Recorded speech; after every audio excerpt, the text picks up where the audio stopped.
अयोध्या को लेकर जन सामान्य में दो तरह की बुद्धिमत्ता दिख पड़ रही है। एक वो जो कहती है कि वहां जाओ पर कुछ न खरीदो, सबक सिखाओ गद्दारों को। ये पहले वाले परम बुद्धिमान और महान लोग हैं। दूसरी बुद्धिमत्ता कहती है कि हम अयोध्या हारे ही नहीं। अब कोई मुझे यह समझाए कि अयोध्या और फैजाबाद क्या अलग अलग लोकसभा सीट है। यहां तक कि अयोध्या विधानसभा क्षेत्र में भी आप मामूली वोटों से ही आगे रहे। कुल मिलाकर आप अयोध्या हारे हैं। अब उसके कारणों पर मंथन करते रहिए। सवर्ण विवर्ण प्रत्याशी, विपक्ष के द्वारा झूठ का प्रचार आदि आदि। अयोध्या आप हार गए क्योंकि आपके निजी स्वार्थ बड़े हैं। आप हार गए कि 500 वर्षों की प्रतीक्षा पूरी होने पर भी उसका मोल न जान सके। आपके पास अच्छे बुरे की पहचान नहीं है।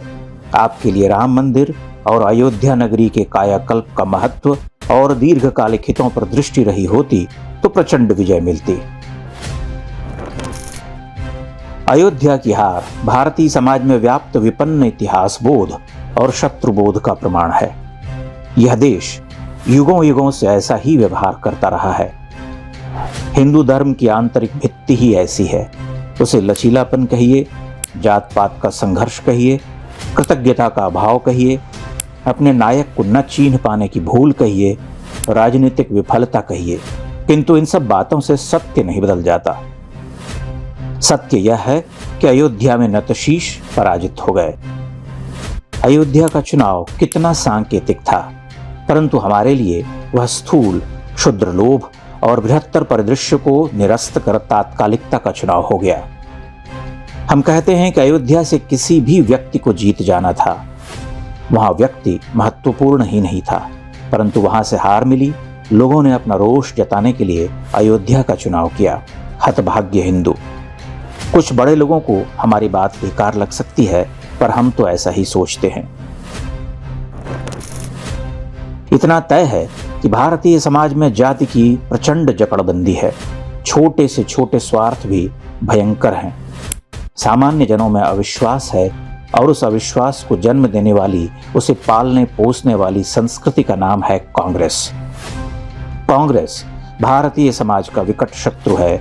उसने भारत के वोटरों को लोभ और स्वार्थ में ऐसा बांधा है कि वह बंधन खोलने का प्रयास करता हुआ फिर उसी से बंध जाता है। इस देश के सभी क्षेत्रीय दल कांग्रेस की सांस्कृतिक शाखाएं हैं। वही प्रलोभन और विभाजन की नीति अपनाती है। वह उन क्षेत्रीय दलों को जीत दिलाकर कांग्रेस को जीवन देता है। वह वेंटिलेटर पर जा जाकर लौट आता है और भांति भांति के कुचक्र रचकर गरजता है। इसीलिए यह संघर्ष उतना साधारण नहीं। यह सीधा सीधा धर्म और अधर्म का संघर्ष है जो लंबा चलने वाला है। निराला की प्रख्यात कविता राम की शक्ति पूजा याद आती है। फिर देखी भीमा मूर्ति आज रण देखी जो, आच्छादित किए हुए सम्मुख समग्र नभ को। ज्योतिर्मय अस्त्र सकल बुझ बुझ कर हुए क्षीण, पा महानिलय उस तन में क्षण में हुए लीन। लख शंकाकुल हो गए अतुल बल शेष शयन, खिंच गए दृगों में सीता के राममय नयन।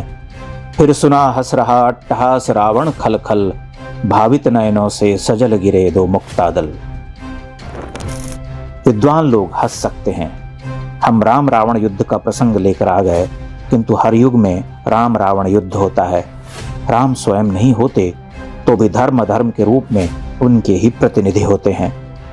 राम राज्य की कल्पना करने वाला देश अयोध्या गंवाकर उसे कैसे प्राप्त करेगा। निश्चय ही राम की आंखों से दो मुक्तादल गिरे होंगे। यह बात ध्यान में रहे कि राम मंदिर निर्माण के पश्चात अयोध्या की हार हमारे हृदय में धंसा हुआ एक शूल है, जिसे निकाल फेंकना आसान नहीं होगा। वह टीसता रहेगा।